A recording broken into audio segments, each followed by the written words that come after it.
Hello and welcome back to Planet 40k. Today we've got another review and advanced tactics video. This time we're going to be doing the Canoptek Scarab swarms from, of course, the Necron Codex. So the last episode, which was episode 1, we did the Scorpion Lord. So if you haven't seen that one, click the link above.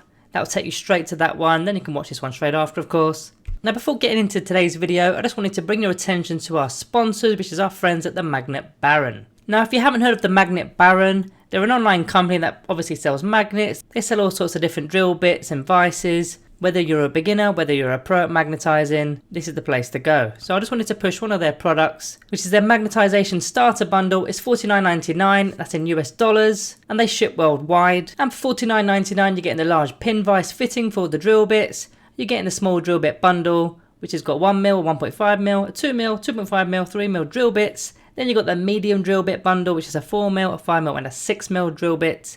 It then comes with the super glue, and it also comes with the magnicators, so you're not going to be sticking the magnets on the wrong ends. So all this is for $49.99. The link will be in the description below, so check that one out. That's the Magnet Baron, link down below. Okay, so that's the sponsorship dealt with for today's video. Let's get on with the unit review and advanced tactics. So we're doing the Canoptek Scarab swarms today. They're coming in at 2 power level for a unit. Now in a unit you're going to need at least 3 models, which is going to cost you 45 points because they're 15 points each. And you can go right up to 9 models in a unit, which will cost you 135 if you want to max them out. Now they're going to be coming in your fast attack slots, in your detachments. So let's start by breaking down their datasheet, starting with their movement, which is 10-inch movement, weapon skill 4+, they don't have a ballistic skill, strength and toughness is 3, wounds 4, attacks 4, leadership 10 and a 6+ save. So they haven't got the greatest of saves there with that 6+ armor save, but they've got 4 wounds per model for only 15 points.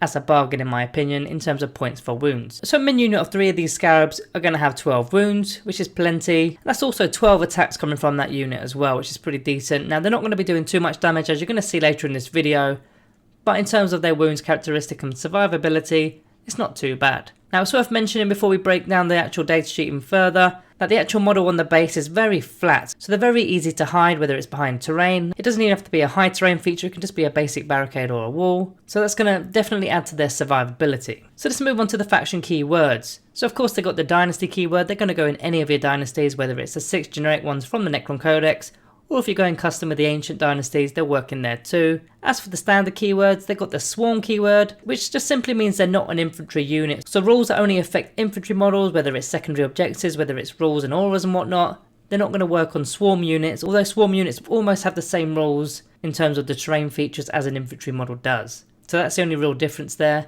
They've then got the fly keyword, so they're going over terrain and whatnot. And then finally they've got the Canoptek keyword, so that's going to interact with the codex with special characters, for example, which we'll go over some of that synergy later in this video. So that's the keywords dealt with. So let's look at the weapons and war gear. So they've not got any ranged weapons because of course they've got no ballistic skill. There's no ranged attacks here. So in terms of melee, they've got the feeder mandibles. So this is strength user, which is unfortunately only a strength 3 weapon. It is no AP and there's only 1 damage. However, any unmodified hit rolls of a 6 will automatically wound the target. So with 4 attacks each, they're not expected to do too much with that strength 3, with no AP as well and 1 damage. But you can slightly buff these weapons with dynasty codes and whatnot, which we'll go over in a bit. But really we can't expect too much from them in terms of damage outlay. So let's move on to the abilities. Now there's no unique abilities here, but they've got the 3 standard ones. You've got living metal to regain a lost wound, pretty standard.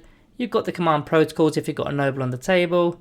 Some use them, some don't. I personally don't think they're that great. And the last one is the reanimation protocols, which on a 4 wound model, you're not likely going to get one of these guys back. Unless you've got a max unit of 9 and you've taken heavy casualties, you might get 1 or 2 back.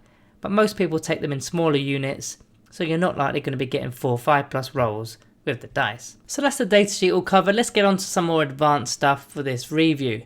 So first I want to talk about their role within a game. In my opinion, they're a multifunctional unit, one of the most multifunctional units you've got in the Codex. Now we've already established that they're not going to be a killy kind of unit, they're not going to go around killing things and destroying models. However, there are 4 things that they can do instead of that. The first one being that they can screen your more expensive units. So for example, your Doomstalker or your Doomsday Arc. So they're very vulnerable to an Alpha Strike in melee. Whereas when you've got your Canoptek Scarab Swarm in front of them, they're not going to be targeted because they simply cannot be got at unless the Scarab Swarms are being removed. Which is going to of course take up a lot of time because we've already established they've got 4 wounds apiece and 12 wounds minimum in a unit. That's going to take a lot of firepower or a lot of melee attacks.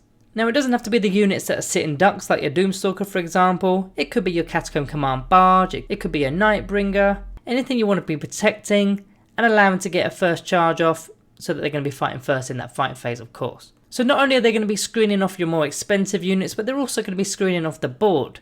So you're going to be considering Alpha Strike units, you're going to be considering Deep Strike units or Tunneling units like the Tyranids do. And if you're spreading these guys out, you're literally denying space on the battlefield. And you're doing that for only 45 points at a minimum cost, which gives them another great use there. Now the third thing for me is the point scoring. Now these guys are pretty quick, they're going to be moving 10 inches and you may as well advance them. They're not going to be doing too much when they're attacking models. So roll that advanced dice. So you get between 11 and 16 inches. You get yourself onto an objective and you can either contest that objective or you may even steal it if you're taking the right dynasty code. And then the fourth role that I've given them today is the fact that they can just tie up models.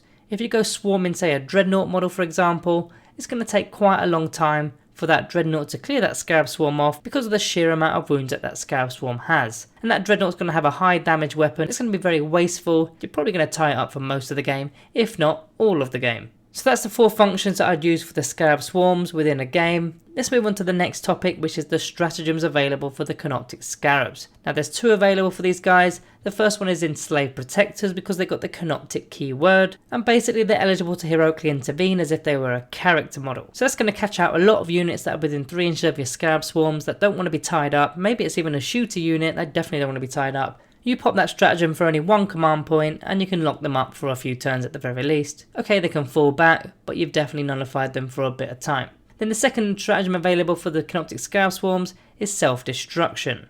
So it's done in the fight phase. Once you've finished piling in all that good stuff, you select one Scarab Swarm base that's within engagement range of the enemy unit and you simply blow one up. Now you've got to roll a d6 on a 2, 3, 4 or a 5. You're going to cause d3 mortal wounds, and if you roll a 6 it's going to be a flat 3 mortal wounds, and of course if you roll a 1 nothing happens, you've just wasted a Scarab Swarm. So that's the 2 stratagems that are available to the Canoptek Scarabs. Now I want to talk about the dynasty codes. So out of the 6 generic dynasty codes, what I would use with the Canoptek Scarab Swarms is 2 that I'd pick out here. The first one is the Nihilek dynasty, the dynasty that I play of course. They've got the objective secured ability, and with these guys having that movement of 10 inches and that advanced move, you could just get yourself onto an objective and literally steal it from under their nose with only 45 points.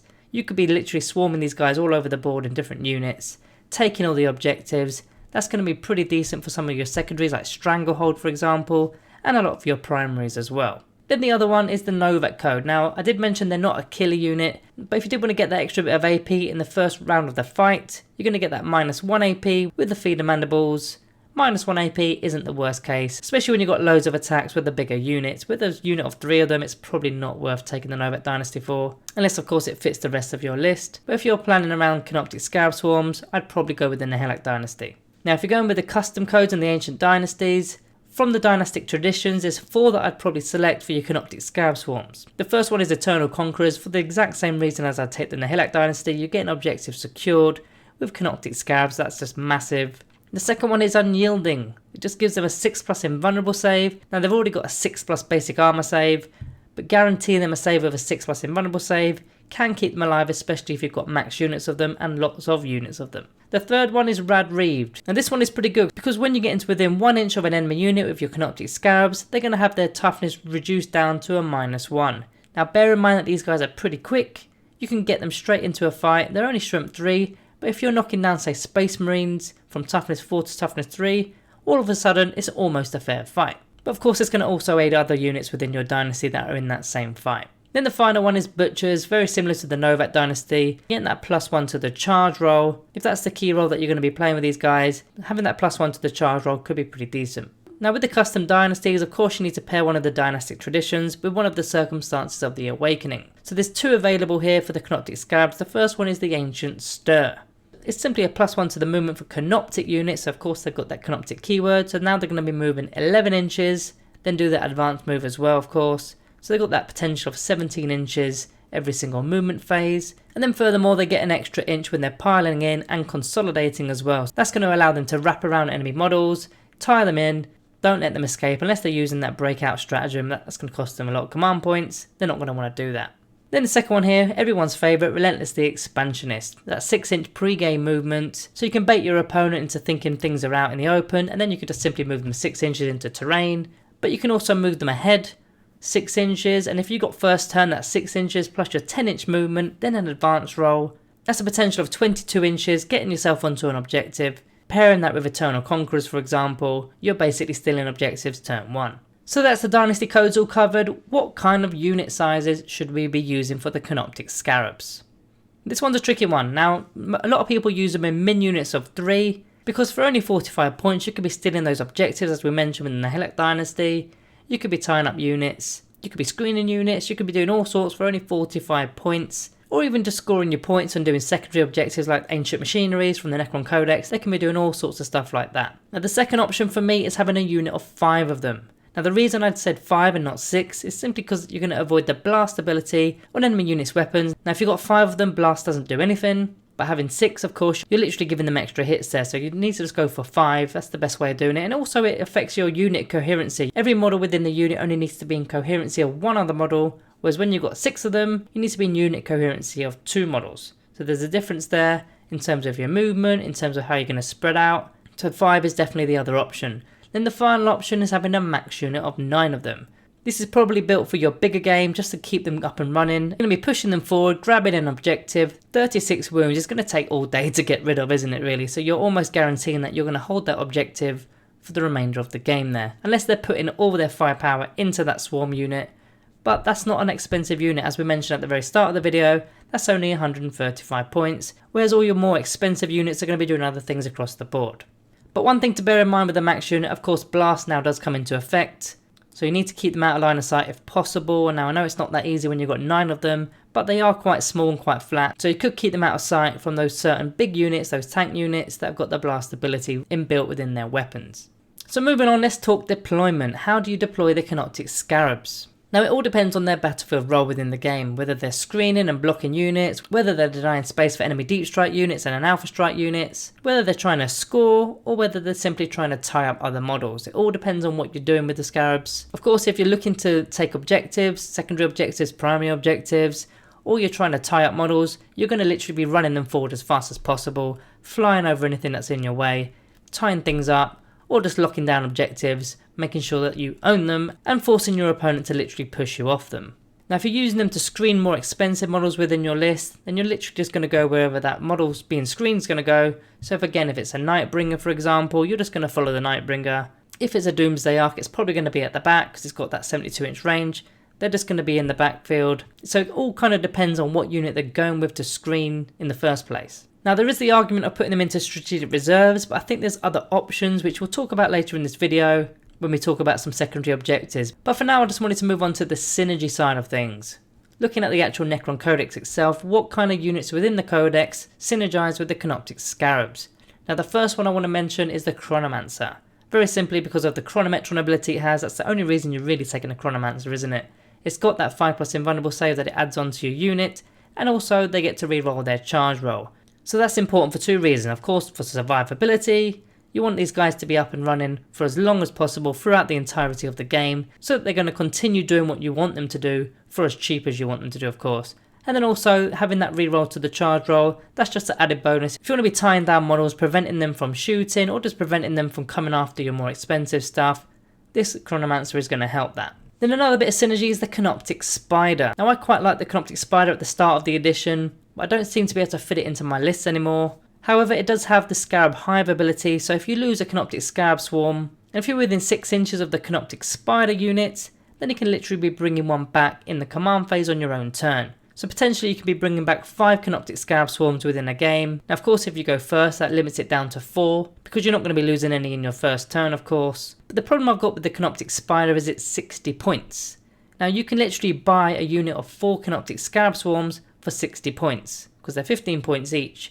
So you got to ask yourself, how many Canoptek Scarabs am I going to be bringing back with a Canoptek Spider in a game? That's the problem there. Now it's got its own attacks, it's got its own presence. Yes, it is a unit that can hold an objective at the backfield as well. But the second problem I've got with the Canoptek Spiders is they've only got a 6-inch movement, so they're very unlikely to be keeping up with your Canoptek Scarab swarm. Unless of course they're a backfield kind of screening unit, screening off your Doomsday Arks again, your Doomstalkers. But if they're not doing that, which most of the time they're not, they're running forward, doing what they do best, taking objectives, tying things down. Then the third problem I've got with having a Canoptek Spider is the fact that it takes up an elite slot. Now elite slots I've got quite tasty, since the flayed ones I've got the core keyword. Then on top of that you've got the Catan Shards in there, you've got your Lich Guard in there. So it's quite a competitive battlefield role within your list to be fitting a Canoptek Spider when you can literally just buy 4 more and throw them in the fast attack. So let's get a bit more advanced with these tactics. So I wanted to be talking about the objectives now. So of course they're going to be a very good objective holder in terms of your primaries. We've already spoke about that, especially with the Nihilak Dynasty or Eternal Conquerors. They're going to be literally taking those objectives away from your opponent, and they're going to be very difficult to shift with the amount of wounds they've got. However, I wanted to talk about some secondary objectives that are going to relate to the Canoptek Scarab Swarms. Now some of the battlefield supremacy options are pretty decent. The few that are picked out here, the first one is behind enemy lines. Because of their speed, they can literally just zip down one of the sides, either flank, out of sight, out of mind, minding their own business, get to the other side of the board, and you can literally be scoring behind enemy lines virtually from turn 2 onwards, I'd imagine. And very similarly, you can use engage on all fronts. For the same method really, you throw them down either of the flanks. You've obviously got your own units in your own deployment area. You could be scoring 3/4, even 4/4 quite comfortably. And then the final one of note is the Ancient Machineries, which is in the Necron Codex in the chapter approved section, because they've got the Canoptek keyword, so they can be doing these secondary objectives. You can swarm them around on objectives and just keep doing that action over and over every single turn. What I like to do is have 2 different units of Canoptek Scarab Swarms going for that same objective.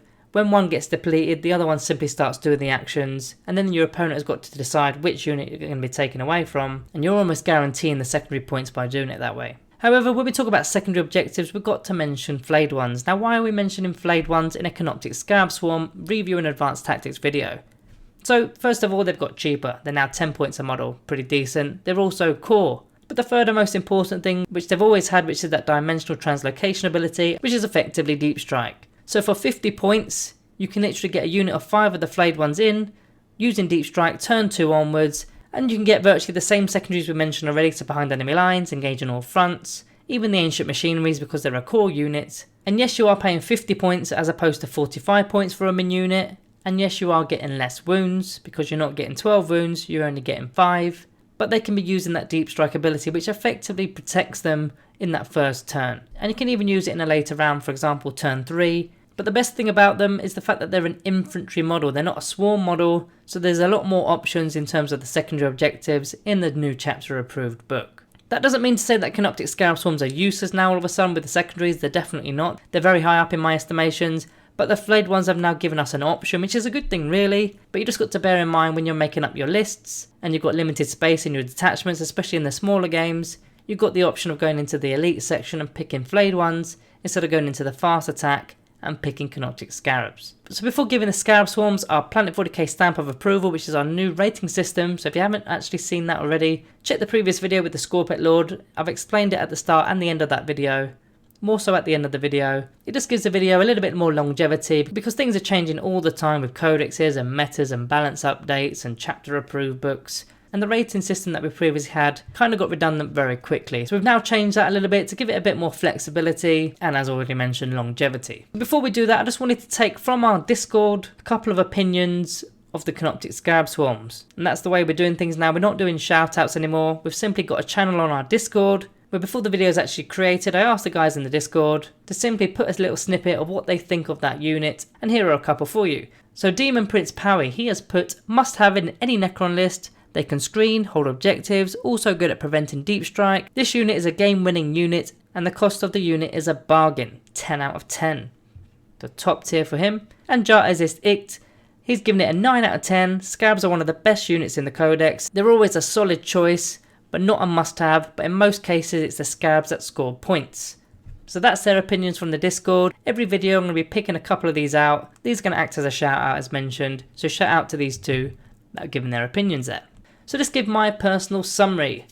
I think personally they're one of the best units in the codex, if not the best unit in the codex. Pound for pound, or point for point rather. They're multifunctional, they're scoring you loads of points, they're easy to hide. There is a couple of negative points that I've got to bring up. They're competing with the Canoptek Wraiths in the fast attack slots, which is, they're obviously very good as we all know. And as we already mentioned, the flayed ones have now emerged, being a lot cheaper and getting the core keyword. They're quite fierce competition now for your secondary objectives. So as for our stamp of approval today, I'm going to be giving it a top tier. At this current time, probably an 8.5 out of 10 for me. Previously was a 9 or even a 10 out of 10 before the core update, simply because flayed ones are another option now. We don't have to solely rely on Canoptek Scarab Swarms anymore.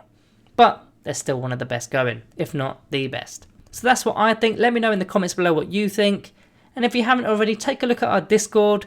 The link should be in the description below. And the final thing, of course, is the Magnet Baron. Remember the sponsor at the start of the video. Check those guys out. The link should also be in the description. So other than that, all that's left to say, guys, thank you all for watching. I'll see you next time.